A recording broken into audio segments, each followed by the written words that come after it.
بسم الله الرحمن الرحيم. الحمد لله رب العالمين، والصلاة والسلام على خير خلق الله محمد وعلى آله وأصحابه الكرام وتابعيهم بإحسان إلى يوم الدين. ربنا أرنا الحق حقا وارزقنا اتباعه، وأرنا الباطل باطلا وارزقنا اجتنابه. ربنا آتنا في الدنيا حسنة وفي الآخرة حسنة وقنا عذاب النار. برزان خوشوستانم، پلەکانی خواناسی و بڕینی پلەکان جوهد و جیهادێکی زۆر گەورەی ئەوێ. ئێمە ئیماندار لە کوردستانە تایبەت شێوازی تاعەت و عەبدایەتیمان جۆرێک لە عەشوائیەت و هەمەجێتی پێوە دیارە. هەرچۆن لە مەنهەجی خوێندنمانە نازانین چی بخوێنین، نازانین چۆن بکەین. لە خواناسیشا بە هەمان چەشنە عینەن خواناسیش پلەی هەیە، ئینسان ئەوێ پلەکان وردە وردە ببڕێ هەتاوەکو ئەگاتەوە ئاستەی کە یەکێک بێت لە مقەڕەبینی خوا و لەوانەی کە زۆر نزیکە لە خوا، یان یەکێک بێت لە ئەولیاکانی خوا لەسەر زەویە. مەنزیلەکان زۆرن. ابن القیم باسی کردوون لە مەدارج و سالکینە، ئیمامی هەڕەوی پێشتر باسی کردوون لە مەنازیلە. ئەوەی کە گرنگە ئێمە چەند مەنزیلەیەک لە مەنزیلەکانمان باس کردووە هەتا گەیشتە مەنزیلە ئیخبات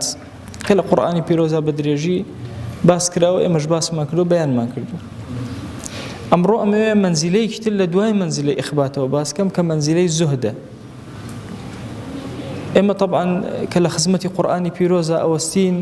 یەک کۆمەڵ ئاەتی زۆر ئەبینین کە زەممی دنیا ئەکا، دنیا بچووک ئەکاتەوە لە پێش چاوی ئینسانی موسڵمان. بە نمونە ئەو ئاەتانەی کە ئیبن القەیم ڕەزا و ڕەحمەتی خوای لێبێ هێناونی لە کتێبە پیرۆزەکە،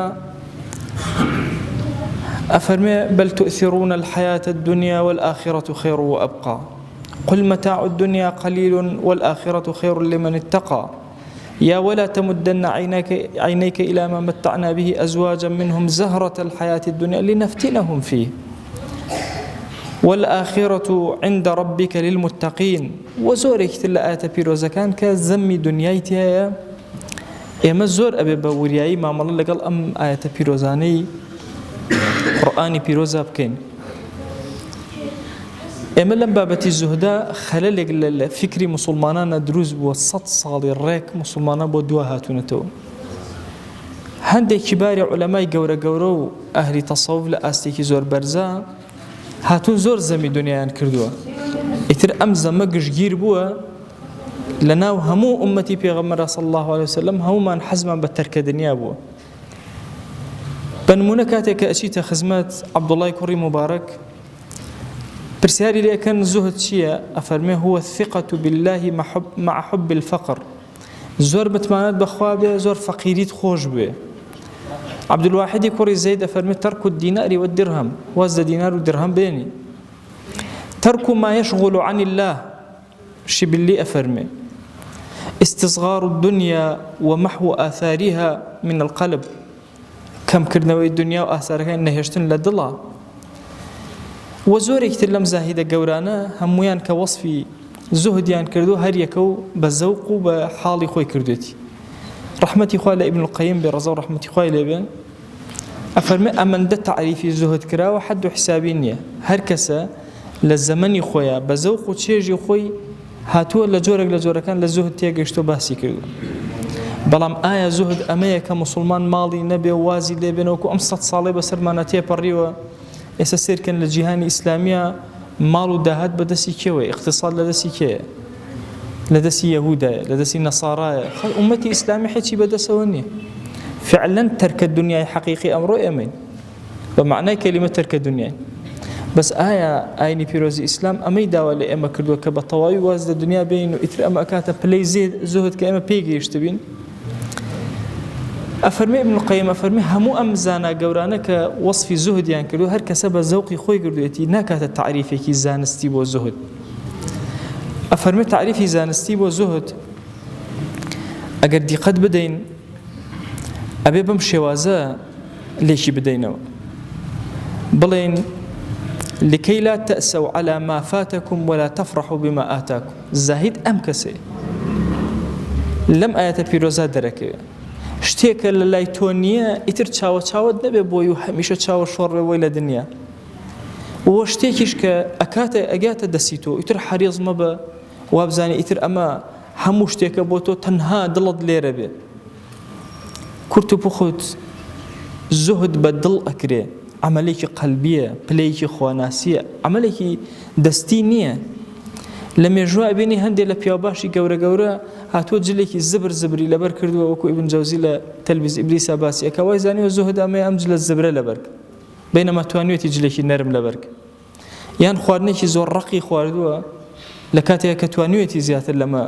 بەکاربێنەوە بخوا. ئایا زوهد ئەمە ئەم زاهریەتەیە یا زوهد لەناو دڵایە؟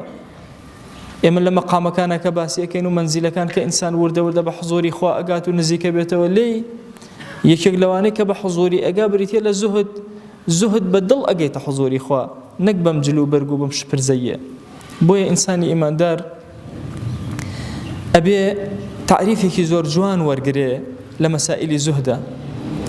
ئەفەرمێ الزهد يورث السخاء بالملك والحب يورث السخاء بالروح. يحيى كوري معاذ أفرمي دوشت من هي حب من هي لقل زهد هردو كان إشي دلن حب واد لي أكا خوش ويستيخوا بي أماده بالروح ببخشي لبينا يخواه. زهديش أواد لي أكا هرچي ملك وثروت وسامان ودهات تي لبينا يخواه ببخشي أماده بي. بيشتر باسي عبد الرحمن كوري عوف وباسي إمام عثمان بوكردون ك چۆن بەخشیویانە لە پێناوی خوا، ئەم هەموو پارە لە دەستیانە بووە، لە دڵیانە نەبووە. کەوابوو زوهد ئەوەیە هەرچی ئەملاکت هەیە لەم سەرزەویە لە ناو دەستا بێ، لە ناو دڵتا نەبێ. جارێک لە خزمەتە نەباسم کردو شێخ عومەری ضیاءالدینی بیارە دەرەجاتی عالی بێ، ئەفەرمێ خەریکی ناشتنی دار بوو. ئەڵێ یەکێ لە موریدەکانی کە باش لە زوهد و ئەمانە تێ نەگەیشت بوو، وەکو ئەم زەمانەی ئێمە، ئەڵێ وتی قوربان تۆش يعني توش خريكي ويك الدنيا داريت فرمي الرولة من لقلا ينجم نقل دلا أما اشتيك لقلا ينجم خوا أزاني كلي أخوا لدلا نمناشتو الدلي بيو هالبواسم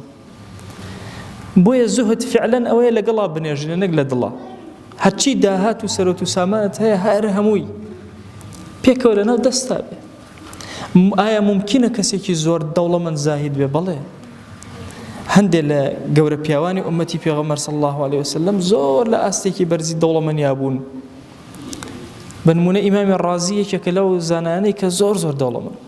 سفیانی ثەوری زۆر دەوڵەمەند، بەینەما بەیەکێک لە گەورە پیاوانی تەسەوف حیسابەکرێ.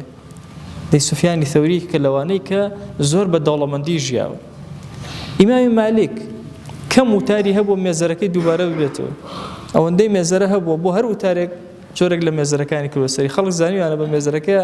ئایا ئەمڕۆ چ جۆرە وتارێک ئەدا، ئەگەر فەرمودەی گێڕابێتەوە جۆرێکە، ئەگەر لە خزمەتی قورئانەوە بێ جۆرێکە، ئەگەر وەعز و ئەرشادی ڕۆحی کردوێ بە جۆرێک مێزەرەکەی گۆڕیوە، لە ئاستێکی سەخاوەتێکی زۆر گەورە و دەوڵەمەندێکی زۆر گەورە و زاهیدیشە.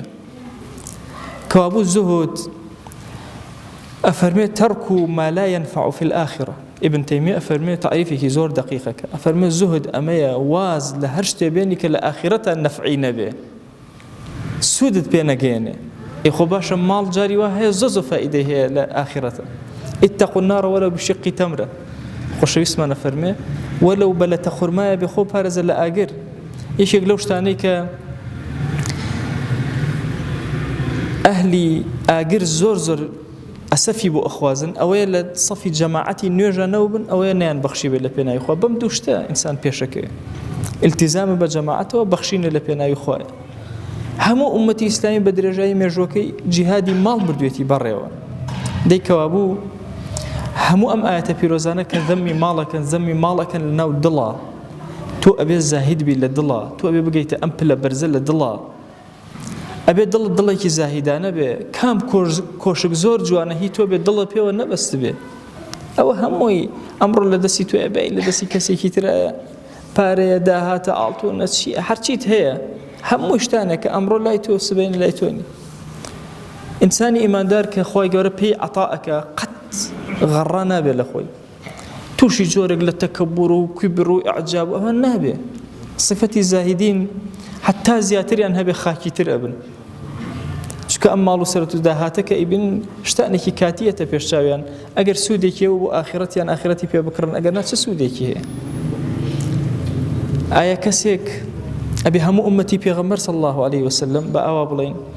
أي هم أمة أبي يكجور جل بركة يكجور نان بخوا يكشواز بالنخير هيج دقيق ما النية أبم شواز أبي حتى لزماني بيغمر صلى الله عليه وسلم أوا نبوه أصحاب بي أندازي خويان كس فقيرك زور قانع ببشكي خوي زور تند كس دولة منكش بهمان ششن قانع ببشي خوي زور بخشنده بو جاري وهي إشكال لذهني جنجا دروس بي الله باشا مثلا إمام عثمان أو أنده دولة من بوا أي شون أهل الصفة هبون لمزجوته أو أنده فقير بون نا لقل أو أهل الصفة قناعتي بكاري خوي أنا أيش قناعتي بكاري خوي أميان بازرقان وأيشان فقير أميان بشي أبي أن أدا هاوكاري أكثر كان لكي لا يكون دولة بين الأغنياء نبت مالكو كراولا دوري دولمنا نبي جشجير به بلام هر کس به پی خوی و به پی مستوای خوی معامله لقل مالی خوی و لقل جیانی خوی و لقل حالی خوی بويا أصحابي پیغمبر صلى الله عليه وسلم أنا خزمتي أفرمون ذهب أهل الدثور بالأجور سيريان كر أصحاب يا باشا ودولة مناني لنا أصحابها هبون حرشي أجر أوان إيبن والله يا رسول الله أهلي الدولة مني حرشي أجر يبرديان حرشي أنه يشتو فرموي وتيان نيجوكو إما أكن رجوع أجنو إنجا صدقة شكن إما نيمان صدقة كين فرموي وشتيكي ترتان هي ذكر كن سبحان الله والحمد لله والله أكبر ولا إله إلا الله أما ذكر كان بكن دعاء قرانا ولا روايتك يا رسول الله والله أوانش أكن فرموي ذلك فضل الله يؤتيه من يشاء وفضل خواه داي بهركسك أيدا ما دام تواني ويانا دنياشيان كسب كردوا آخرتشيان كسب كردوا كابو زهدي حقيقي أونية ولا سوتشي كي مزجوتها دانيش أونية ترك الدنيا بي تو تصور كي أجر فقير بوي يترتو الزاهدي ودولة من بوي زاهدني لو أتي لبازار بي جورتي مجاهدي ناو بازار بي الراوي بزماني أمر الدينار والدولار كي تو يجي بي للزاهدة كانوا لخوش يستكاني بيغمر صلى الله عليه وآله وسلم أمتي بيغمر صلى الله عليه وسلم لهم الزمن كان اقتصادي خوي هبوا مادي خوي هبوا سرپرشتكاري خوي هبوا أم زمني أخير إيمانا بك خلافة إسلام الرخاء كخلافة إسلام الرخاء طواو إما أمتي بيغمر صلى الله عليه وسلم خاوني اقتصادي خو من نوع كخاوننا ما بينيت لو برد ضعيفي وزليلي يعني بسوكي خو من أبينينو بويا زور ضرور ما أنا أمره جهد كين بويا بقينا أمبلي زهده جاري وهاي اشتيك زور خود بيوسته أزاني براكت بيوستريتي أيديتي أما إثارة فرماشتك أفرمي سبق دينار 2000 دينار سبق درهم 2000 درهم يقدرم بيشي 2000 درهمي دايو كان شون أي بيغمري خواه صلى الله عليه وسلم فرمي أم كسي أم درمي بخشي تنها يقدرمي هبو لبينا إخوة درمك يبخشي حدشي ترينبو كابو أكري تو جنكي بفقيركي خوش كسي كتير كدو هزار درامي بخشيوه ناكاتا يجلس دي يجلس صتي همو أويك هيتي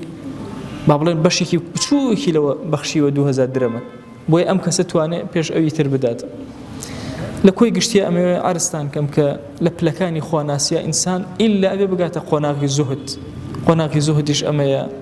مالو الثروة وسامان وهرشي هيتي همو بخاتنا ودسي ضلي الصاف كاتو بوخوا بعمل آخرة والآخرة خير وأبقى ضلي ربطي بخوا وهبه إما أمر لنا مزجوتين ضل ما لبازارة ممكن كسك من هبه لنا بازارة بضلي لنا مزجوتها بلقل إما لو كسابت أكا روحي لقل مزجوت ونيجو طاعتك يأتي هريك يقول إما أم بلانا ورده وميدكم كببرين بقينا آستيكي واكا تواني بتمان رب العالمين من لخو من راضي كردبه تواني بتمان شرمزاري بردم ديواني أو نبين جار بجار بلكاني خواناسي من برستر كينا وهتا أجينا حضور رب العالمين بسري برزو خواهي جان داوان لي أكن بناوي جوانت بصفتي برزت باسمي عظمت خواهي لسرجم قناها كان من ببورا لم كوتا رمضان يا إلهي بزماني بالرجو بزندو كرنا ويشوانوا هاتوين مالك لمالكاني تو من آودان كردوتوا هانا من بولاي تو هناوا تو قوري خود خويا لسرجم قناها كان من ببورا يا ربي خويا سرجم عبادتك كان من لقبولك لما جاء يا رب العالمين شواني قدري بقسمت كردبين يا أكرم الأكرمين خويا إيمان ما سلامتك خويا إيمان ما سلامتك خويا إيمان ما سلامتك خويا داوات لي أكن عقيدة من دام زراوك تو قوري خود شون هداية الدين لم رمضانا أم عبادة جوانا بوتو برسكينوا هداية من بدأ زياتر هداية من بدأ لغير رمضان بتوان طاعة عبداتي كان برسكينوا يا أكرم الأكرمين خواهي جان دنيا لدل ما نبسو كروا تو قوري خوت دنياي مسلمانان بخروا دسي مسلمانان يا رب العالمين خواهي اقتصادي مسلمانان بخروا جير تشنجي خويان يا رب العالمين إلهي بخوا أمر أمتي بيغمر صلى الله عليه وسلم كافراني همو جيهان بسري وكوبونتوا هول أدن لشكسته وشكستي أبن مجالي أوي نادن كسر برسكاتوا هانای بێکەسی و زەلیلی خۆمان بۆ لای تۆ هێناوە تۆ بەرزمان کەرەوە تۆ دروستمان کەرەوە تۆ بەهێزمان کەرەوە تۆ عەدالەتی جیهان بغەرەوە دەستمان یا رب العالمین خوای لە گوناهی دایک و باوکمان ببورە خوای لە گوناهی خزم و کەس و کارمان ببورە لە گوناهی خێزان و هاوسەر و مناڵ و وەچەمان تا ڕۆژی قیامەت ببورە إلهي داوال لي أكن بناوي جوانت بصفتي برز باسم عظمت رحمته وكرمي خود بسلمانا ببارنا بزي خود بسلمانا ببارنا تو قوري خود قبولي خود من بدر يا أكرم الأكرمين خواجان لأسمانا كان قبول منك لسر زوية قبول من في عطاك إيمان من دام زراوك يا رب العالمين تو قوري خود فتنة مخرنا ودين ما نوى إلهي لد أبارنا ولد ألالينا وأم صاليك بسر ما نادي بكر باشترين صالكان عبادة من خواي بكر باشترين صالكان لش صاغي من بكر باشترين صالكان الرزق والروزي وبركتي جيان من إلهي داول لي أكن أولادك من صالحك خوايا أولادك من صالحك خوايا أولادي أمتي بيغمر صلى الله عليه وسلم صالحك إلهي فتني كافران زور ركلوت أولادك من هانا من بولايتو هنا وتو دروس من كتو بهز من كرو يا رب العالمين إلهي داول لي أكين بناوي جوانت بصفتي برز باسمي عظمت بكرمي خود برحمتي خود رحمتي خود بس المجالس كان ما نببارنا تو قوري خود لا يخود رد من مكرو يا رب العالمين آمين آمين والحمد لله رب العالمين وصلى الله على سيدنا محمد وعلى آله وصحبه وسلم تسليما كثيرا أبدا إلى يوم الدين. خواهي قول لقناهي من الشوش بوري خوالي من قبولك.